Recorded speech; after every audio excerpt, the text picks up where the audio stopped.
Praise the Lord. Welcome to Royal Christian Youth. మూడో రోజు ఆరాధన ఎంతో ఘనంగా జరిగింది. మన సంఘ పెద్దలైన సిమోన్ అంకుల్ని ఎలా జరిగిందో అడుగుదాం. వందనాలు. ఈరోజు ఆరాధన ఎలా జరిగింది? రోజు ఆరాధన మరి మా సంఘ కాపరి అయినటువంటి కేడి శిఖరమణయ్య గారి వర్ధంతి సందర్భంగా మరి ఆర్చవైతే వాళ్ళు బాగా కొంచెం వాళ్ళు ఆయనకి ఏది ఇష్టమో అది పెట్టారు.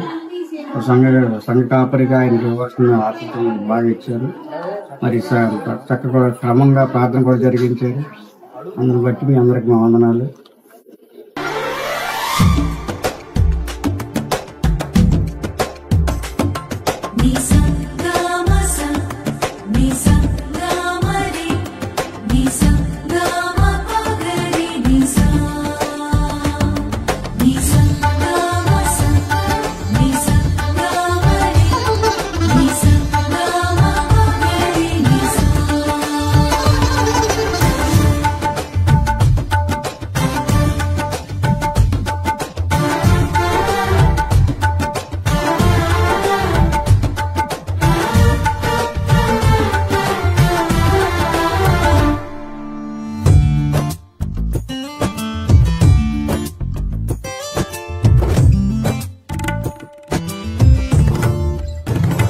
జయ సంకేతమా దయాక్షేత్రమా నన్ను పాలించు నా యేసయ్యా.